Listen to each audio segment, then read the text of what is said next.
Welcome everybody to start the third session of this webinar.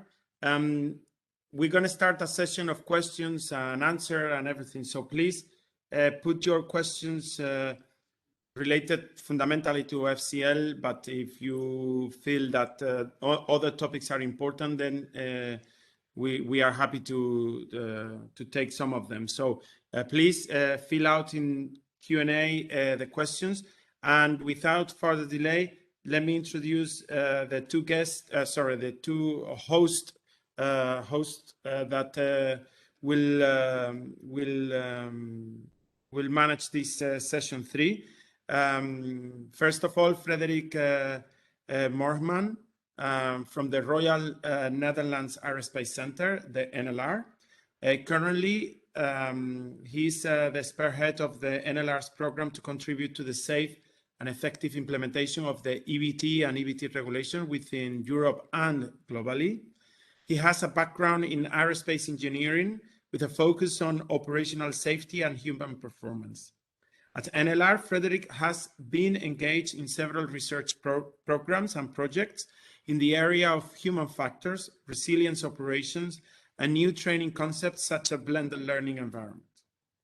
In his role at NLR's EBT program manager, he has been engaged in EASA rulemaking task 0599 for evidence-based training, the IATA training task force, and most recently, he has developing innovative approaches and rulemaking for aviation blended learning environment. Also within the rulemaking task 0196 is an update of FSTD. I can corroborate what the work he did in rulemaking task 0599 on evidence-based training, fundamentally on the instructor concordance analysis and instructor training and other fields in the EBT program. So Frederik is going to host today. Also, Andy Mitchell is going to host or co-host, let's say, this session 3.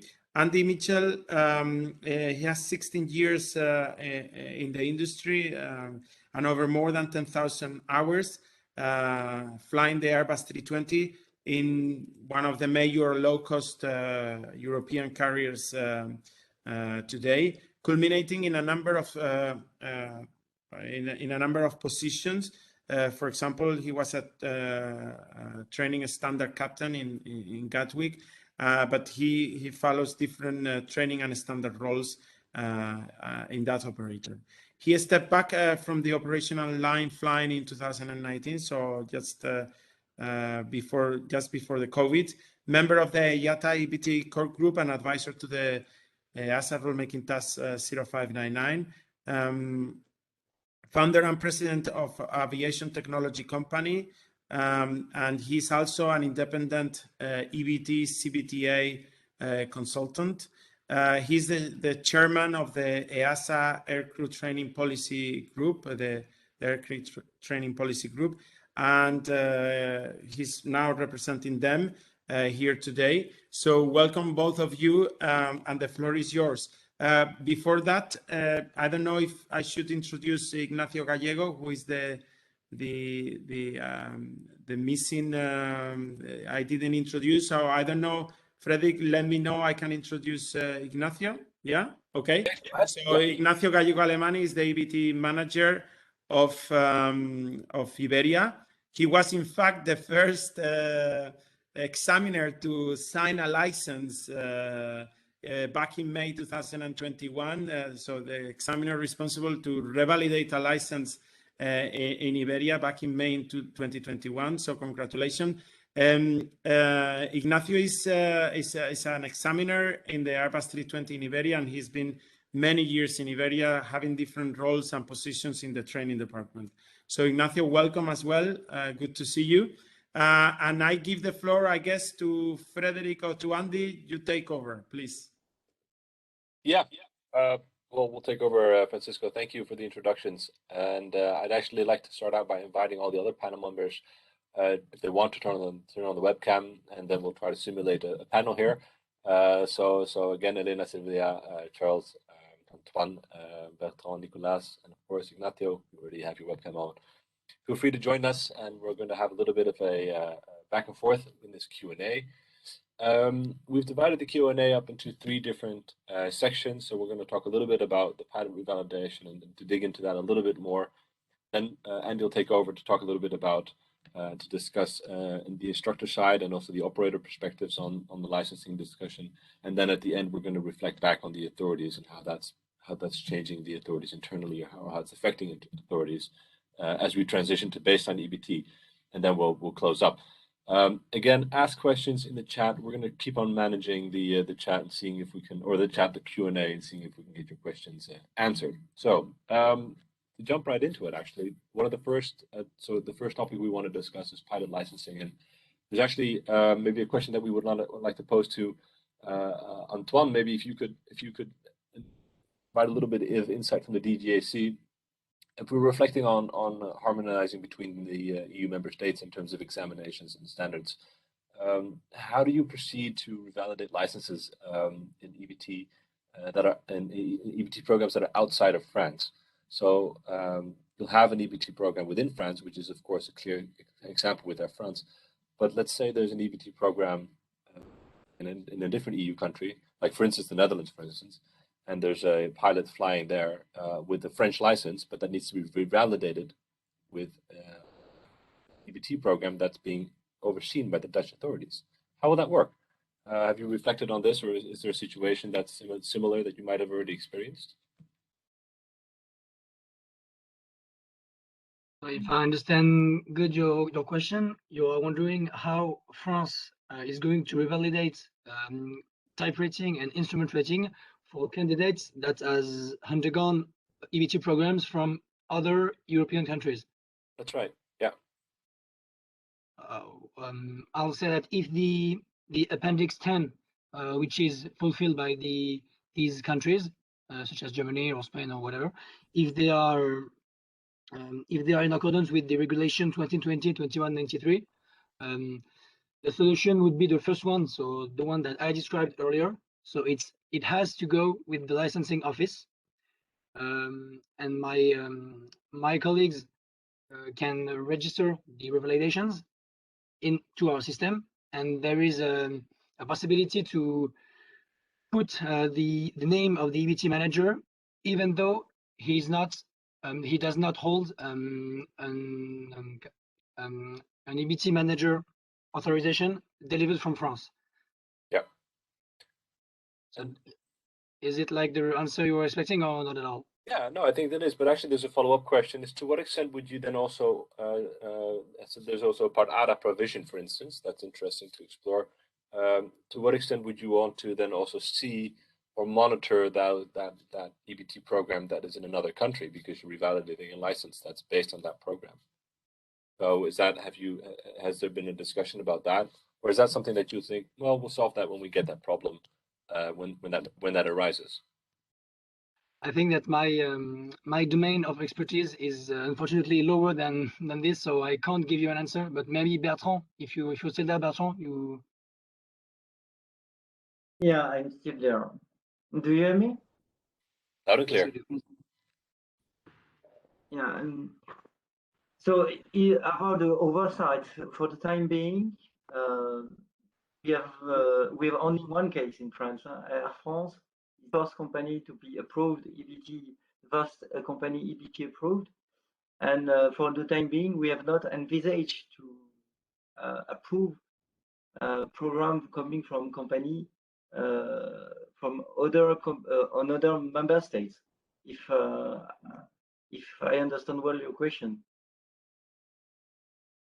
Okay, so this issue hasn't come up, and that's, I think, fair to say, because I mean there are not a lot of EBT programs that have been approved within Europe, so it's still, I think it's a problem that will, or it's not a problem, but it's a situation that will arise when more and more you get license requests from outside of your borders.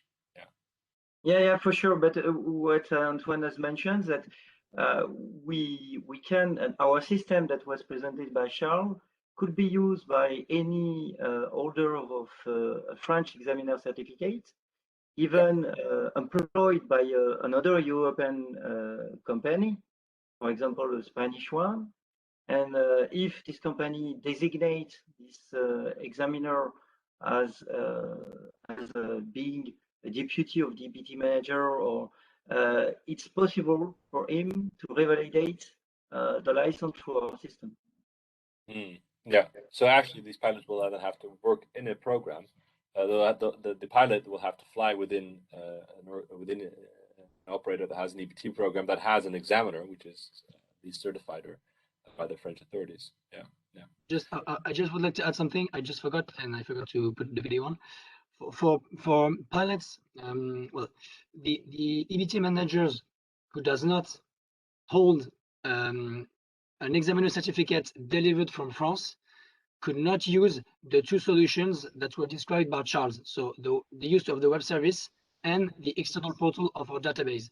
For such cases, so the foreign examiners and EBT managers, the only solution is to go through the licensing office to revalidate type rating and instrument rating.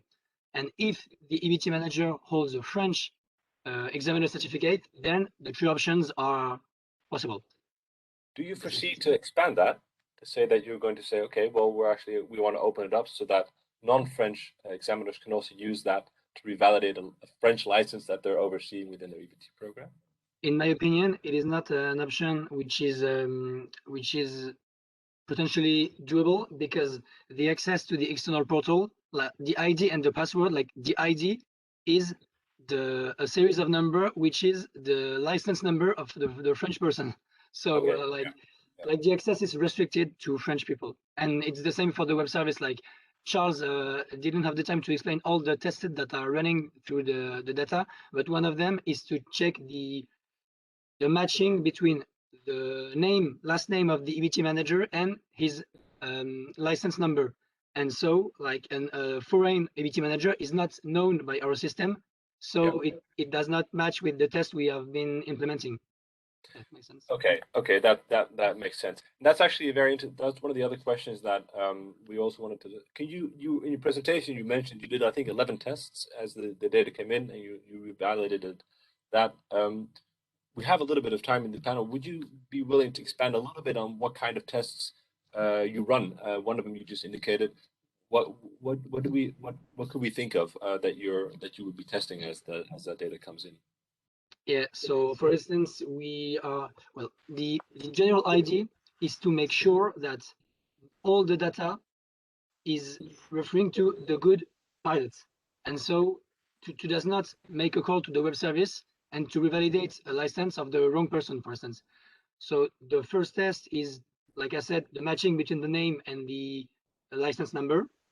Then a test is like about the validity of the EBT authorization for the examiner. There is a test on the dates of the programs, that the beginning of the training is anterior to the end of the training, and stuff like that. And there is also a test about the delegation of signature. So if it's the EBT manager or an instructor who has the delegation that endorse the license, and if all the tests have been passed clearly, then the revalidation is registered in the system. Okay. So it's very much of an administrative test in that sense to see clearly. the data. And for each test, we asked our developers to put really clearly a message of if there is an error in the call, why is the error occurred, and there is an explanation of like the EBT manager does not own the privilege, or the license number and the name of the candidate does not match. There are explanations to not just say error and nothing else. Like there is an explanation in order to find quicker what's the problem and how to solve it. Yeah. Okay. Very nice. That makes sense. Thanks. And there's actually just a question that's coming in that I think connects to this. I'm not going to keep on asking questions. You will broaden up the discussion in a sec. There was actually an interesting, and Martin Rosener is asking this. What was driving this digitalization, or this web? So this web app, this web system that you're setting up. did it come from this case, I think from Air France? Were they driving and saying, look, we want to connect this, or would you as a CNA say, actually we want to connect digitally to the airline because otherwise this is going to be okay, so it's a very nice question, and I just see that there is Fabien Leniel who connected to the reunion. So hi, Fab. Do you hear us, Fabien? Because Fabien he's a pilot and EBT manager from Air France, so he was really at the heart of the project during several months. Hi guys, nice to be with you. Hello, Fabien. Welcome. So you just arrived at the perfect moment, Fabien. So the question just asked was like, was it from Air France or from the DGAC the idea of implementing the web service? So I'll probably let you give your opinion about that. Okay, as always, I would say that was a joint effort. That was a joint effort because we all wanted to avoid the burden that could have been set up with the EBT regarding the fact that we do not write on the certificate itself after the SIM station on every SIM station like we did with the LPC OPC. So I think we all wanted to get the good point of avoiding the burden of that signature and being able to be in the next generation of the licensing programs. So thank you very much to the French GSA was been able to set up a lot of means for that. And thank you to you, Antoine, because with Charles, you've been able to drive that on a perfect way. Nice, very nice. I think this is also a very nice example of, again, where the digitalization of the training that we're seeing is also changing the way that we're interacting here again. So that's definitely something to promote. And I think each authority takes this step in a different way, and these steps will come or won't come as they continue. And maybe just as a quick reflection to, I think, Elena, do you know, are there discussions within IESA, or because we didn't see too much of this in the presentation, I believe, but is the digitalization like you've seen with DGC something that's on your roadmap at some point, or would you be willing to elaborate a little bit on that? Well, in our case, and with the Iberia operator, we have to conclude, no, in the way that the data are automatically transferred to the Appendix 10. It's really important. The Appendix 10 it's sent to IESA, but the huge workload is in the transfer. In the EBT program, we are talking about such a huge matrix, no, of data, pilots, competencies, grading. Then we have to download to an Appendix 10, no? Then we focus on the importance of the automatic transfer to the Appendix 10. And then it's, as you say, Frederick, in a future, maybe it could be a problem because the operator has this automatic system, no, implemented in the operator. But if it has licenses from 5, 7 licensing authorities, different licensing authorities, then how can it manage this transfer to different Appendix 10? No, it could be a problem, no, when transferring this data from his system to different Appendix 10. So we have to think about this problem, no, with licensing authorities and operator authority, no, it's a bit. But in the case of Iberia, we focus on the automatic transfer to the Appendix 10, and the way to avoid a delegated instructor, for example, sign an Appendix 10. And the applicant has not completed, no, the EBT program, no, it cannot happen, and Iberia has found the way, no, to avoid, no, this huge mistake, and so on. Very nice. Stay with yourself on the IESA side for a moment more, because we've just talked about some really interesting keywords came up there. We've talked about being data driven, about the joint efforts. And we've talked very much about the license revalidations, pilots and instructors. And something in parallel that the airlines have to also think about, of course, is the instructor concordance that has to happen in parallel with the license renewals as well. Could you perhaps give us a bit of an insight, Silvia or Elena, on the way that AS was managing that oversight of standardization of instructors?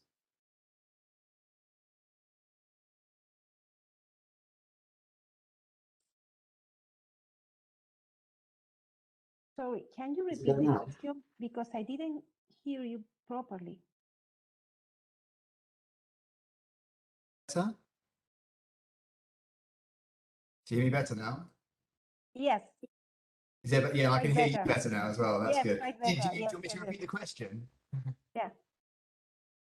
So yeah, so Elena, Silvia, just we were talking there about, you know, some keywords came out of that in terms of things like, you know, the joint effort that goes on, the data-driven approach. We've talked very much about that top level of pilot licensing, instructor licensing. There's also that parallel requirement of instructor concordance that has to have oversight from the authority. Could you maybe just give us an insight into how AESA has dealt and how they've managed the instructor concordance side of things with Iberia and the other airlines in Spain that are moving towards baseline?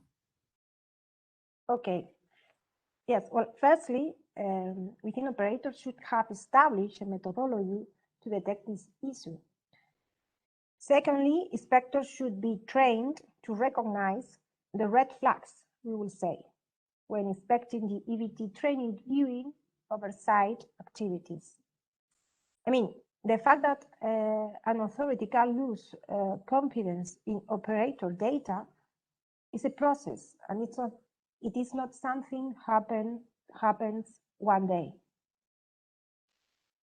Yeah, Sylvia, that makes perfect sense, and I really like the words you use about losing confidence there. That's I think a really key point, and the idea of it being a process. Yeah. Maybe if we could just flip over now and hear from the operator side. So Ignacio, you know, first, baseline EBT manager for Iberia. You know, you've been through this process now for a while, and you're up and running now with the Appendix 10 for some time. Maybe we could hear from you. How do you from your side ensure that the authority doesn't lose confidence with you? How do you ensure a sort of a good ICAP program working with the authority? What are your thoughts around that subject? Well, hi, good afternoon, everybody. Hi, Andy. Very good to be here back again.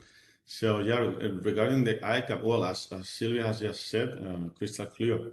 We think that the ICAP is obviously a process and not a snapshot of the actual situation of the airline.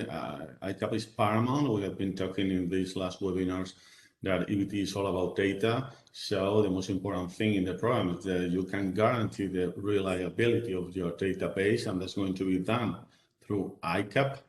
So I've also said several times, your figures are not going to be always right, not during the mixed implementation probably, and also during the whole span of your baseline EBT program. So sometimes it probably is not going to be as a whole in the airline, but it's going to be in isolated fleets or in isolated populations where the figures are not right.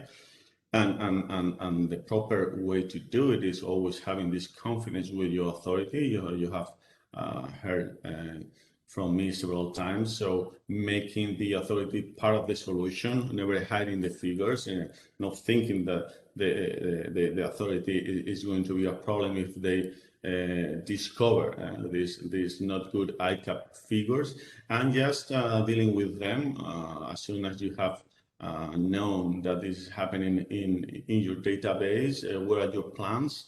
How are you planning to establish new processes to fix that situation? The regulation says that you have to do this ICAP once a year, and we in Iberia, we do it every 6 months in a semester basis. So we have even a strongest ICAP. So we want to find as soon as possible trends in the short term, so we can tell the authority, share that information as soon as possible, and fix them also immediately, or looking why is that happening and how we can fix it as soon as possible. Thanks, Ignacio. So I suppose to summarize, we're looking at as a couple of your keywords were things like sharing the data, you know, being honest with the data, and collaborating with the authorities. You know, it's about continual improvement. So that sounds like a very good good takeaway from here. Just staying with you for a moment, Ignacio. So, you know, in baseline, you've now got your instructor workforce to a point where you have, you know, your ICAP and you have your standardization, you know, going on, as you said, every 6 months. What other changes have say, for example, if we take the TRIs, what sort of changes have the TRIs seen moving from the mixed EBT implementation into baseline? Well, from the point of view of the TRIs, it's really a massive change. The first thing we observe is maybe surprised, because everybody in the airline, but the EBT manager, thinks that the baseline came really fast. Obviously, it's not the feeling of the EBT manager. It looks like an eternity, but all of a sudden, this TRIs feels that just in a couple of weeks, they are going to be delivering day one evaluations or even signing licenses of pilots. And this is something they have never done before. They knew that they was going to come, but my feeling is they discovered that it comes all of a sudden, faster than they thought. So it's the responsibility of the airline, and of course, in this case of the EBT manager, to have trained them well in advance. First of all, in understanding how to deliver a day one evaluation, because the philosophy of observing competencies and always and delivering a day one evaluation is different, and is sometimes even opposite to what they are used to do, delivering a second day training sim session. So it's the responsibility of the EBT manager at the airline to train well in advance this topic with the trainers, with the TRIs, and most important, also training well in advance to understand different types of licenses that you have in your airline. These times with COVID, we're managing different type of licenses, so they really understand to identify the different type of licenses and when and how they are going to be allowed to sign these licenses. They have the authorization delegated by the EBT manager to make the signature of the new expiry date of the type rating. So there's a legal procedure, paramount, very important. So the last thing you want is beginning to send in your brand new baseline EBT program wrong licenses to your authority.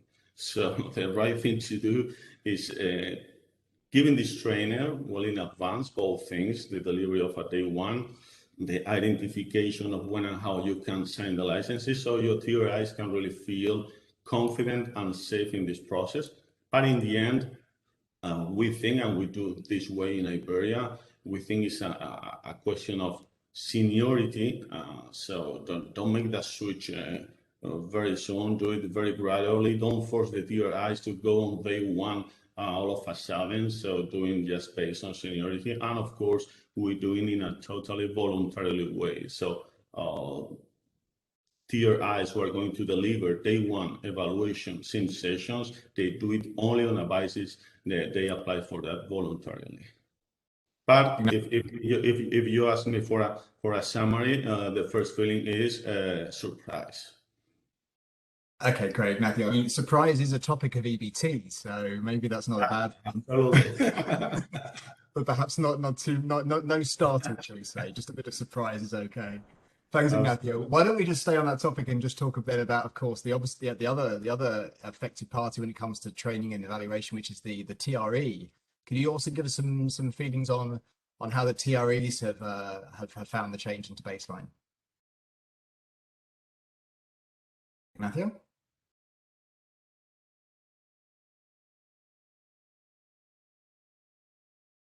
Ignacio, I think we lost your sound for some reason. Okay, there we go, you're back again. From the point of view of the TRE, this is a totally different matter. It's once again responsibility of the airline to really make that process to make everybody.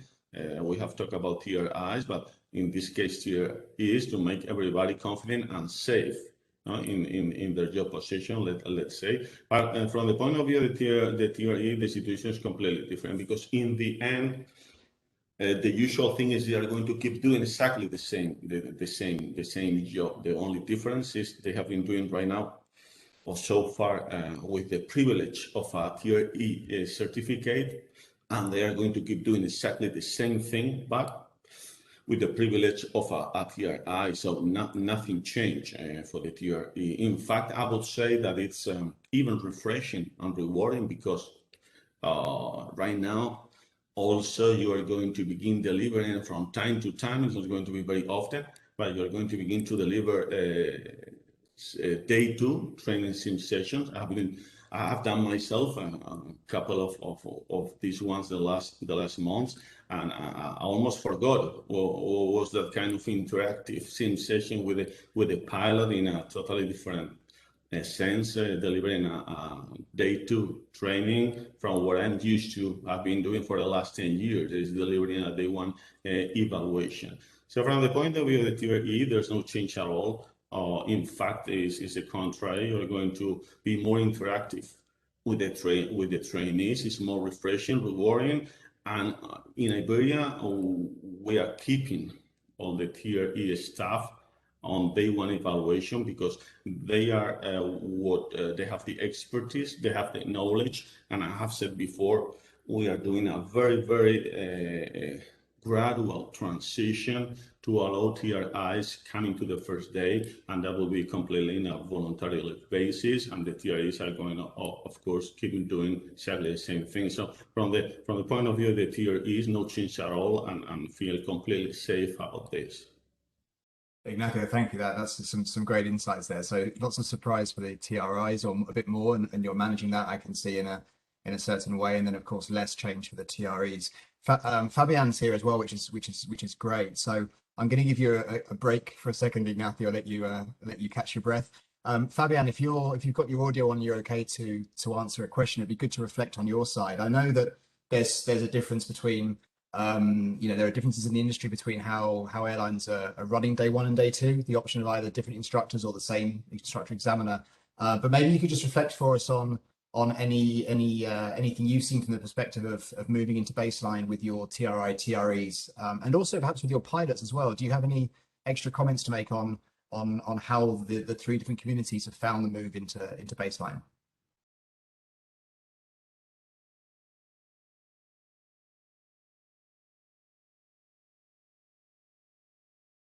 I don't know if it requires that John unmute. Fabian, can you hear us?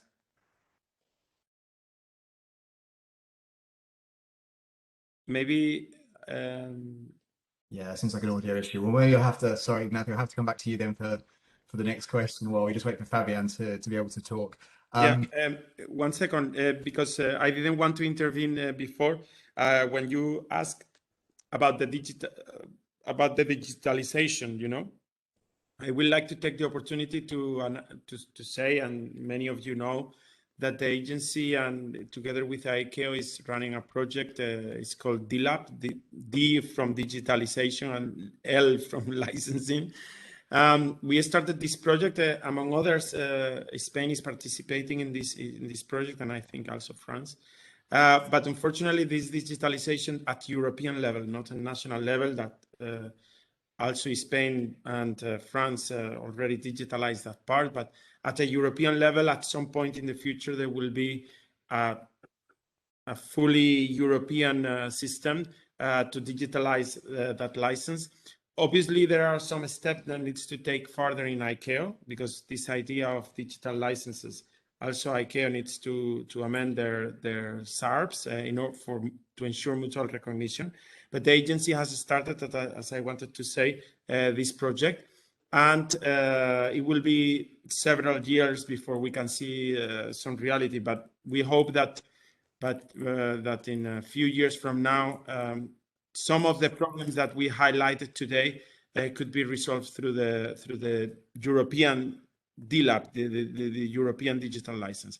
Back to you, Andy. Sorry for this small. Not at all. No, it's great input. Thanks, Francisco. So if Fabian can just interrupt if he's available. If not, I'll just go back to Ignacio for a final question for him. So Ignacio, we talked about TRI, TREs. Let's just talk about the final sort of end user of EBT, which is the pilots themselves. How have they found the move from an Appendix 9 to Appendix 10? Has there been any? Sorry, Andy. I think Fabian it shows to me here that Fabian, can you hear us? Yes, sir, no problem. Oh, great. Okay. Sorry. Fabian. Yeah. No, thank you. Thanks, Francisco. So Fabian, great. I'll give Ignacio a break for a moment then and come to you. I'll just repeat the question just in case you didn't hear it. So Ignacio was talking, as you probably heard, about the differences and the experiences of moving TRI and TREs across into baseline. As you're here now, it's great to see you again, Fabian. Do you have any particular insights you'd like to add with regards to the way that or the experiences of TRI, TREs, or also pilots moving from the Appendix 9 to the Appendix 10 and moving into baseline in general? Well, we must first remind that we've been ATQP for almost 10 years, a bit less than 10 years. So the big move for the TRIs and the TREs has been done several years ago, meaning that all the phases, evaluation phase, maneuver training, and scenario-based training phase have already been implemented. So this is not a real surprise for pilots, for instructors. For pilots as well, because until now with the ATQP, we had half former system, I would say, with the Appendix 9 LPC or PC, and 6 months later, we had the ATQP module, which is very close to the EBT module. So that was not a real surprise. And for the instructors, the first concern we had to deal with was the fact that we're going to need less TREs, of course.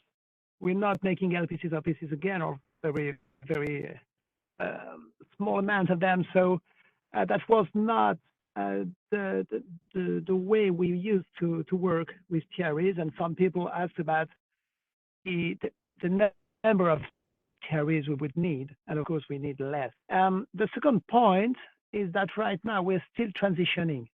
This is the first season of the EBT, the first 6 months of the EBT, and so we had to get rid of the old system for the new one. So we still have some small detailed items that are still from the old fashioned way.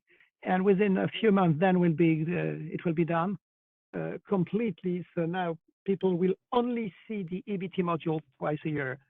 So that will be great at this moment. And for the pilots, let's be clear, for the pilots, that's great. They're really happy to get rid of the Appendix 9. No more known program, because as you know, every pilot can write an Appendix 9 program. You're going to take off, have an engine failure, 3D approach, 2D approach, go around, and then you're going to stop in the middle of your go around because we're going to move to the next item. So they're really, really happy about that. Is that an answer to your question? Absolutely, Fabian. Thank you. And it goes back. We had this this comment earlier about surprise, and I suppose it goes back to that again, doesn't it? I mean, although it doesn't sound intuitive, pilots do like surprise. We don't want to see the same thing every single sim with the box ticking. So I think that's a very good point to make, that the pilots as end users are obviously delighted with the new system. So thank you, Fabian, for your input. It's also very interesting to hear and to compare and contrast between Iberia's journey, which has come from the legacy, pure legacy training and checking, and yours, Fabian, from an ATQP perspective, because of course you can see there are different challenges and opportunities in both of those different approaches, which is good for us to maybe identify there. So thank you. Ignacio, I'm going to come back to you for just one final part. Just really, you know, Fabian gave some good points there about some experiences his side. Just maybe for you to summarize, could you give us maybe some tips as a baseline EBT manager for other airlines moving or approaching baseline, about how they can smooth the process, particularly in the area of the licensing side of things? What could you offer us in that area? Well, as EBT manager who has been through all these implementation phases, we did in 2017 a training assessment according to EBT principles, and we have stayed the 3 years in mixed EBT, and right now approving, as you said, the first baseline coming directly from a legacy trainer with the expertise we have gathered on all of this.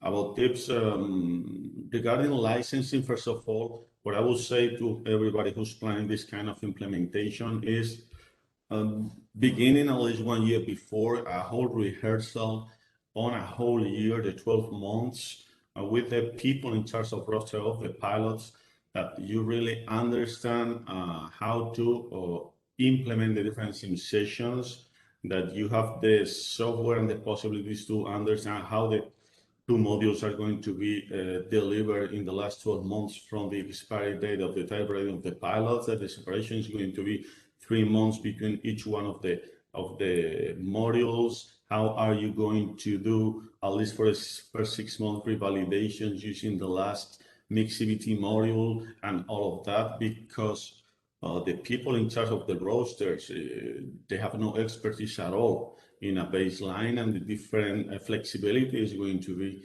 in the programming, all this kind of sensations. So to make a whole rehearsal of a whole year well in advance, or not to discover what comes baseline EBT, that you have pilots when it comes time to fill in the appendix 10, that they don't have the 2 required modules. So you have to go to your authority to confess that there's still some gaps in your program. The second tip will be talking a lot with your authority, because so far it's been different, let's say. It's been a very ops part, how we're going to do the training system performance, how we're going to deliver with the ICAP, how are we going to include a malfunction cluster or equivalency approaches, and so on and so on. But right now the license is a very important legal procedure. It's going to be the validity of the license for the pilot. So now it engulfs also the part FCL of the authority, and making all the possible discussions, gathering, so everybody, both sides, really feel happy, especially the authority, because it's a massive change. It's a total revolution, the way we are from now on going to sign the licenses on our pilots.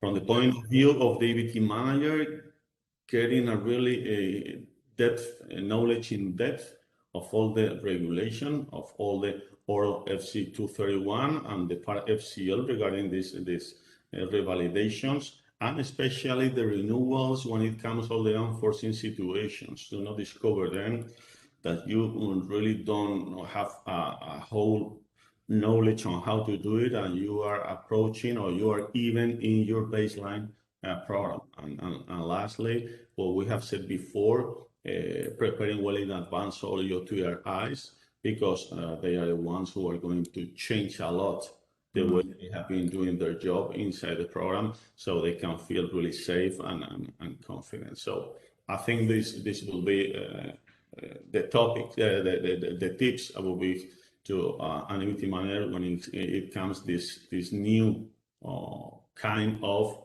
revalidation of the expiry date of the licenses. Yeah.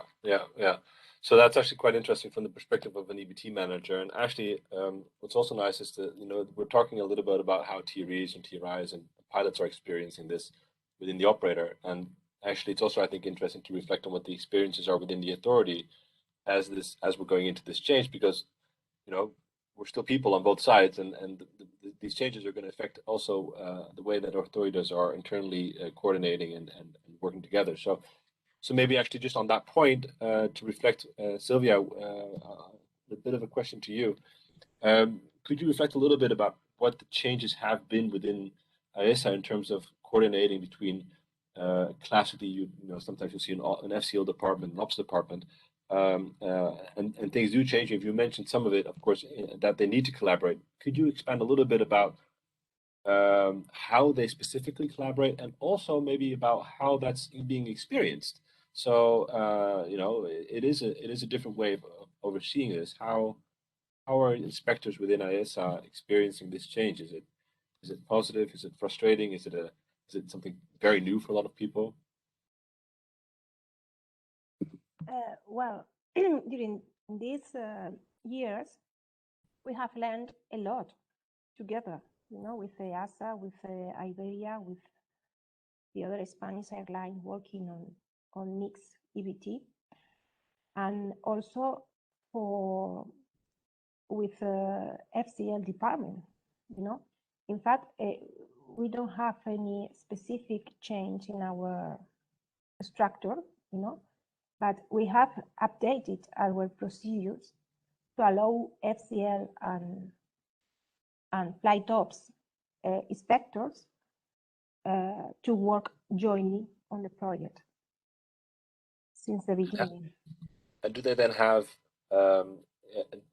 do they have specific same roles, or is there like a great overlap in the way that they do oversight over the EBT program?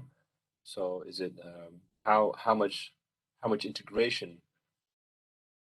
Yes, the first integration will be that all is based on EBT program on operator side, So even the FCL procedures, the one allowing the inspector sign the licenses and the training session are let down in Ops manual, which is approved by Ops authority.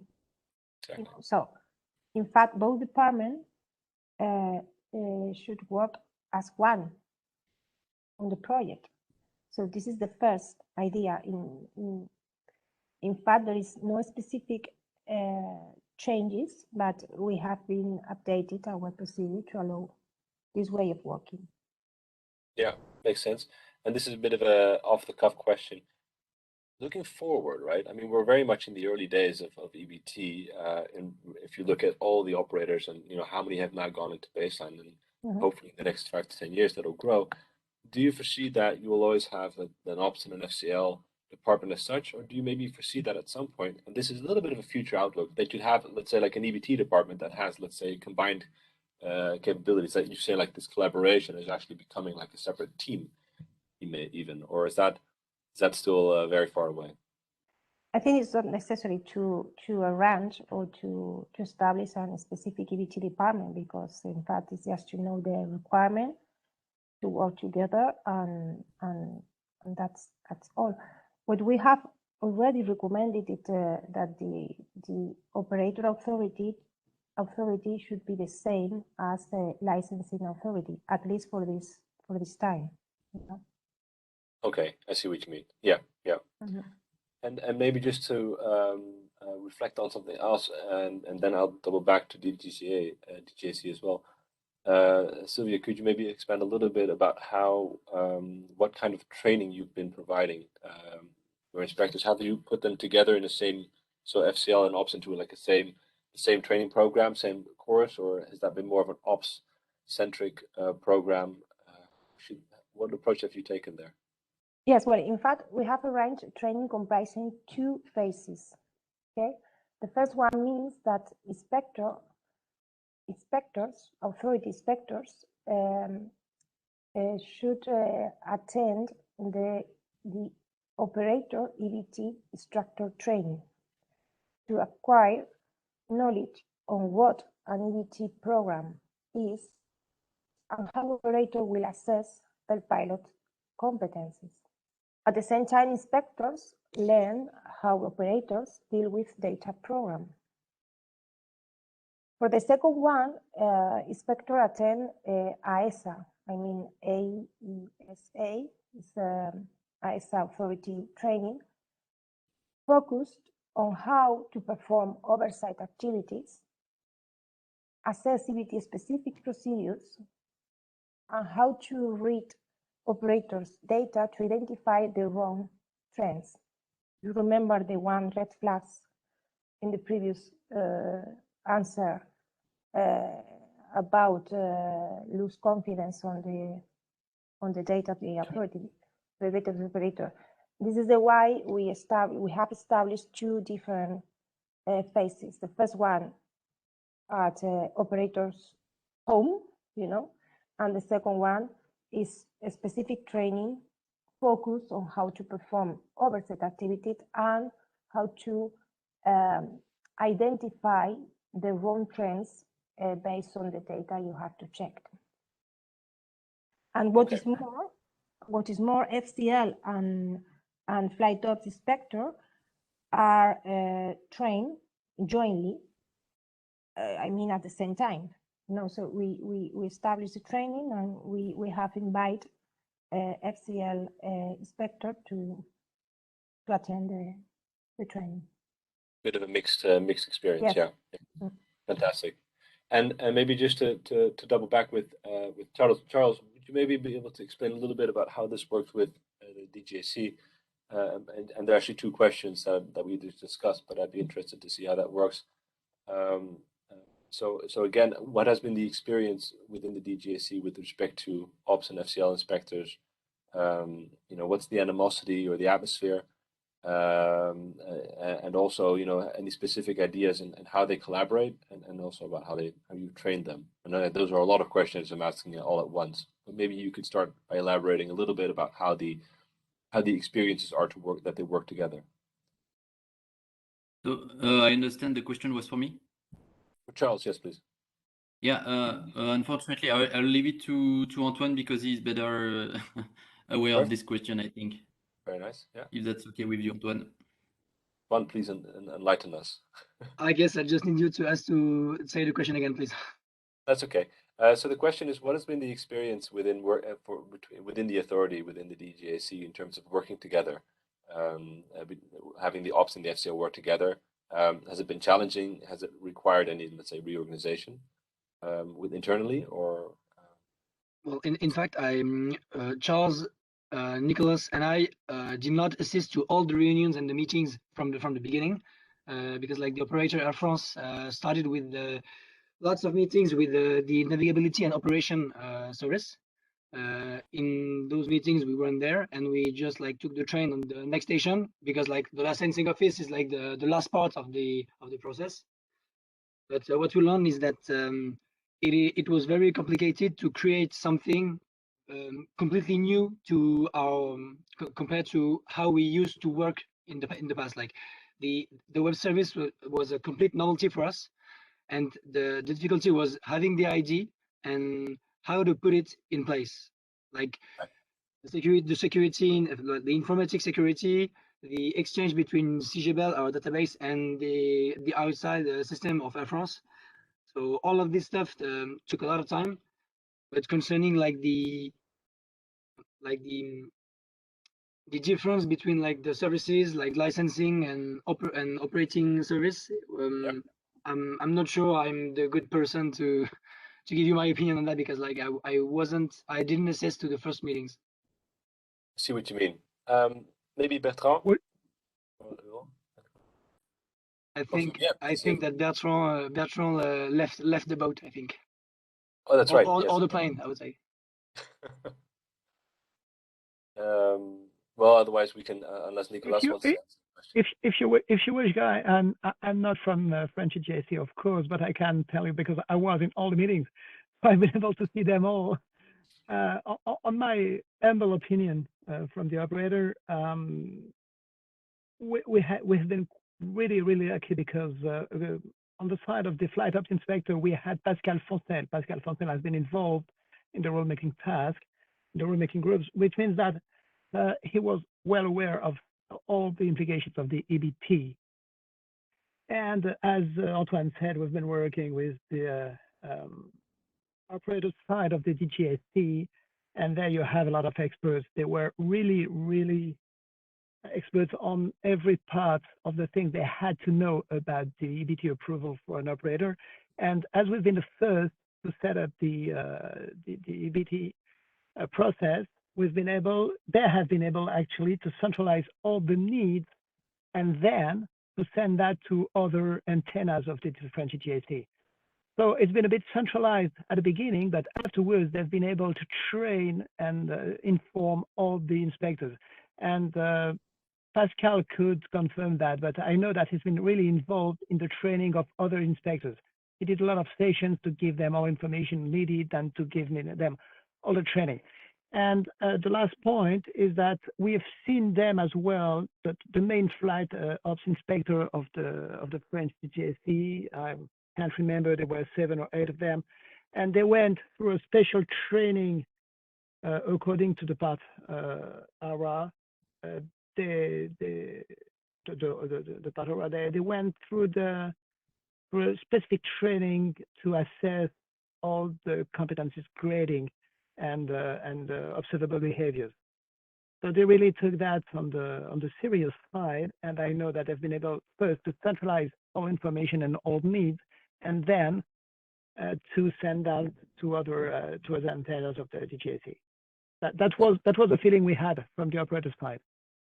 And that's very nice. Actually, just a small follow-up question on that, and then we're going to close up a little bit. But how do you experience that? As they have been trained, they've taken this on quite seriously, as you say, under Pascal's leadership. But have you experienced that also as how have you experienced that interaction? Is that like a very nice, like a sparring field almost that you have when the authority is also very much up to speed in EBT? I would say that, as we said, we had, and this is the feeling we have, we have really expert people in the French GSC, but they are all experts in their own field. And the good point is that they never try to answer something they cannot answer. They always revert to the person who's going to know or be able to answer that, and that's absolutely perfect. We have this kind of problem. Okay, right now we cannot give you an answer. Give us 1 week, and within 1 week we'll be able to see with the flight ops inspector, with the licensing bureau, with the examination bureau, whatever. And then they came back with a consolidated position, and then we had one answer, and with that simple answer we know where we had to steer. And that was one of the main concern we had. How are we going to solve the problem we never imagined we'll have? And then we had just a very limited time frame. They've been able to set up the consolidated position that was perfect for us, and we could move forward. Excellent, excellent. That's a nice bridge then. I think just to close up, and I think Francisco wants to say something. Please, Francisco, jump in. Yeah, just to complement what the two authorities have said regarding the training of the instructors and the training of the inspectors, just to remind that there's an AMC in ARO Ops 226 with a content of the inspector training, and that is a reflection and is exactly the same as the AMC 1 or OFC 146 for the instructor.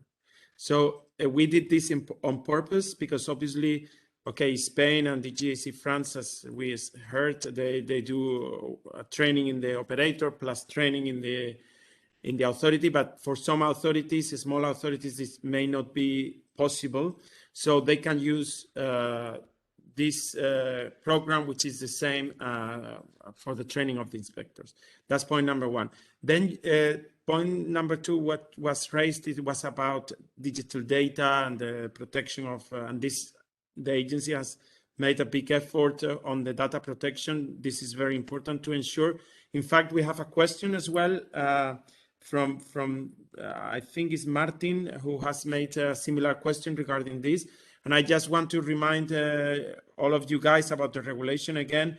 There's AMCs and implementing rules around, but I think the GM2 or OFC 231 Charlie, you know, this one of data protection that also provides some security, information security management system standard like ISO and the American NASTP and so on. It's also providing kind of guidance on this and the importance of this, which it was from the beginning very important for us.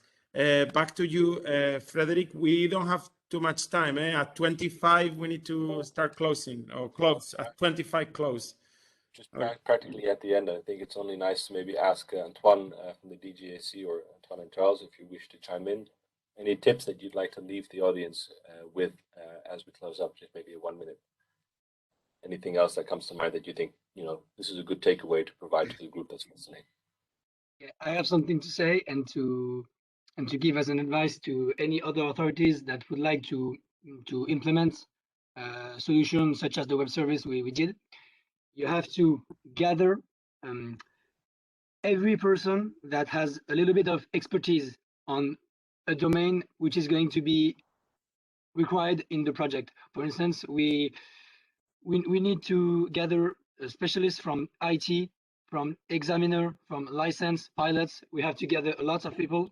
And I think that the best thing to do in the beginning is to find which solution is going to be done. Because for in our experience, we lost around, I would say, 5 or 6 weeks just to find which solution are we going to develop. And the web service has just won the contest, but we had like 5 or 6 weeks of discussion. So I think that for the other authorities, you have to be quicker than that, because like as Fabien said, we had a very short timing period to put in place the EBT managing system.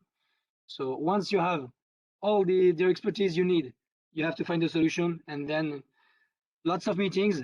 We were like once or twice a week during like 3 or 4 months, and with that, well, the solution just came from itself, brick from brick, and yeah, step by step, and very nice. Yeah, that's absolutely multi-stakeholder, I think, when you exactly these kinds of projects.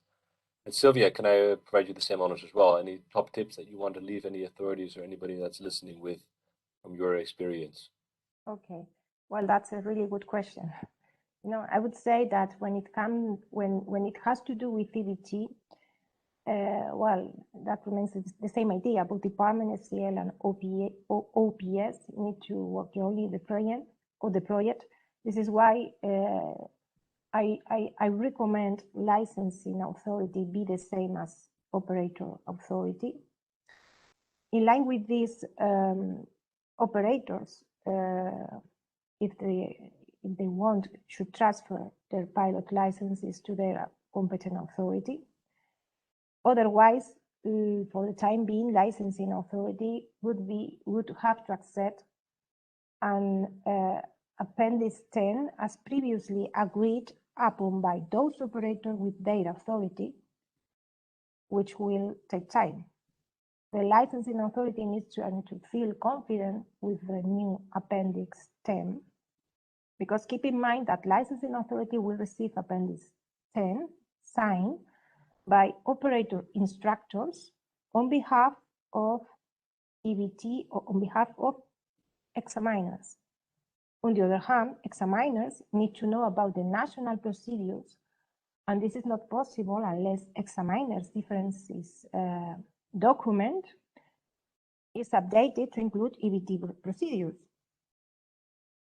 However, I'm pretty sure that in a few years, the scenario will change totally when European authorities are used to dealing with EBT programs and Appendix 10.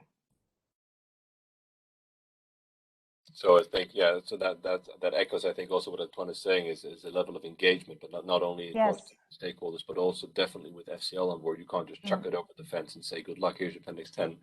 It's clearly a process that needs to grow. And I think I agree, transition between European countries and having that crossover, signing off licenses and other PD programs will come more as EBT expands. Yeah. So thank you for this as well. So I think it's a good time to close up. We've got 2 minutes to spare, and the only thing that I want to put up on the screen, and maybe some takeaways that Andy and I have been thinking about, put on to share, to take, but this is an extension of what's already been mentioned by the panel here.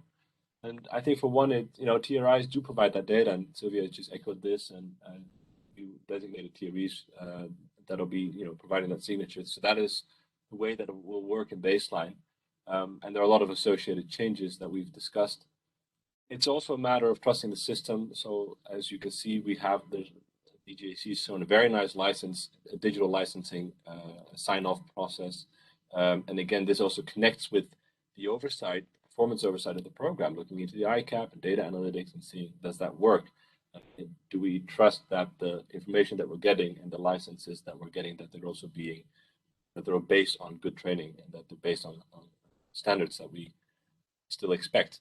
And of course, then we have the shift from FCL to Ops requires very much close coordination. I think good tips here is to engage everybody that you need, also IT, and then also definitely getting people from FCL and Ops together, because it isn't just, although the regulations are very much an Ops, it is not just an Ops change. And I think the last point to close off with, takes time to train and support your inspectors as well. It's a big change for both. There's a lot of new things in there. And I think, as Francisco has said, there's a lot of overlap between the instructor training programs and the inspector training programs. Inspectors do need to know more, because that is also in the AMC about being able to oversee program effectiveness and data in IS, as for instance, doing this also with an internal training program. I think it's also good to understand that as you're overseeing a lot of different EBT programs, you're also overseeing their instructor training. So it's also good to reflect and to say, I've experienced the training. What do I think of the training that I've experienced as well? Because there may be differences from one operator to the next. They might not all have the same instructor training, but that is something to explore. So I think with that, we'll close up. I want to thank the panel very much for their time and attention, and that's the only thing I'm going to say. I'm going to hand it back over to Francisco. Francisco, it's all yours. 5 minutes to close. Perfect, on time, because unfortunately the three of us here today, we have another meeting at 30, spot on at 30. So it's nice to finish on time. Thank you very much for the panelists. Thank you to Fabian, because it was unexpected. Jump into a meeting unexpected. It was pretty hard for you probably, because I know that you've been in the simulator. So Fabian, thank you very much. Thank you very much to DGAC France, all the participants from DGAC France, but also to Pascal Foncel and your management. For EASA, for EASA Spain, thank you very much, Silvia. Thank you very much, Elena. Say hello as well to your management. We appreciate your participation. EASA is the first authority to issue a license in May, and then followed by DGAC France. So thank you for sharing your experience. Ignacio, thank you very much again for your participation.